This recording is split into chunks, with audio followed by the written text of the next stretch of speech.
सबसे पहले तो सब चाचा भैया माता बहन लोगन के प्रणाम बा। और छठ के एगो बहुत ही पारंपरिक गीत जो हमनी के घर के माई बहन लोगन गीत गावेला।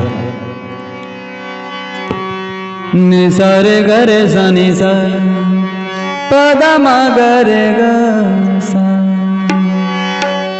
सा ब द म प म ग सा रे ग नि सा प नि सा रे ग ग सा प द म ग रे नि सा।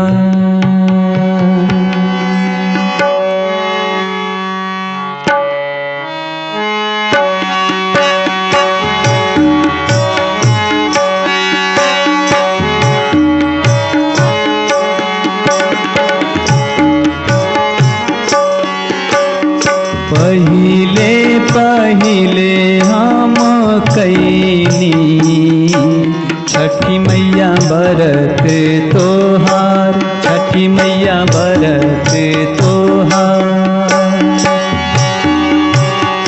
करिहा क्षमा छठी मैया भूल चुक गलती हमार, भूल चुक गलती हमार।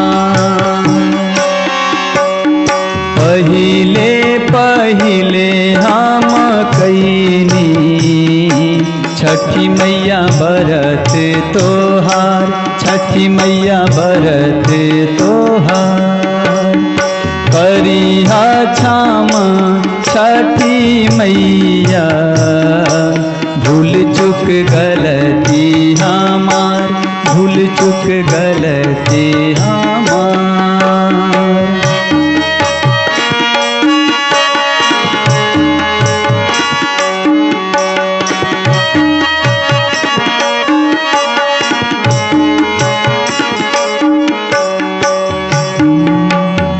गोदी के लालनवा के दीहा छठी मैया ममता दुलार, छठी मैया ममता दुलार। गोदी के लालनवा के दीहा छठी मैया ममता दुलार, छठी मैया ममता दुलार। पिया के सनहिया बनैहा, पिया के सनहिया बनैहा। मैया दिहा सुख सार, मैया दिहा सुख सार।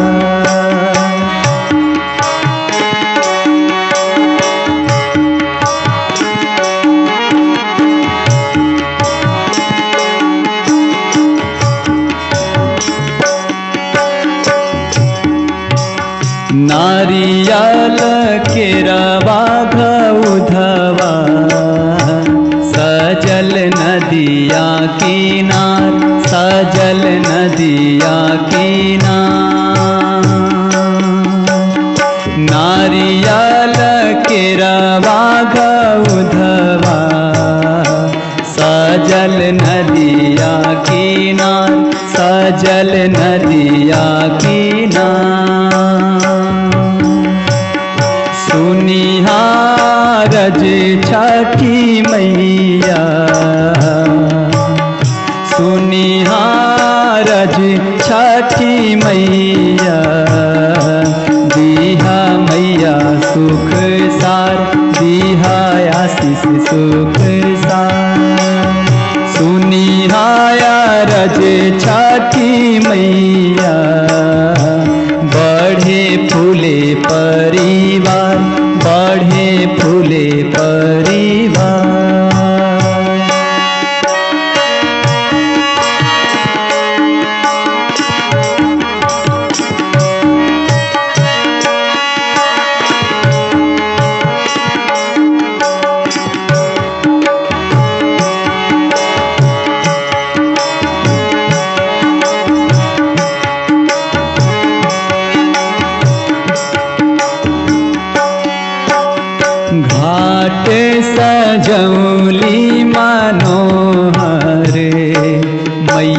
तोर भगतिया पार, मैया तोर भगतिया पार।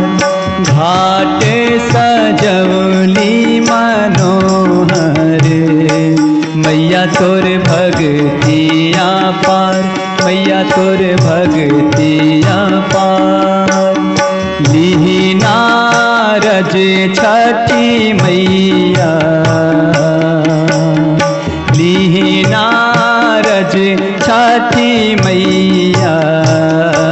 दीहि आशीष हजार, दीहि आशीष हजार।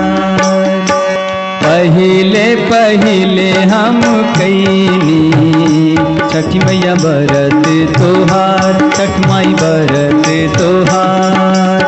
करिहा क्षमा छठी मैया, करिहा क्षमा छठी मैया। भूल चुक गलती हमार, भूल चुक गलती हमार। पहिले पहिले हम कैनी छठ माई बरत तोहार, छठ माई बरत तोहार। करिहा क्षमा छठी मैया, करिहा क्षमा छठी मैया। भूल चुक गलती हमार, भूल चुक गलती हमार, भूल चुक गलती हमार, भूल चुक गलती हमार।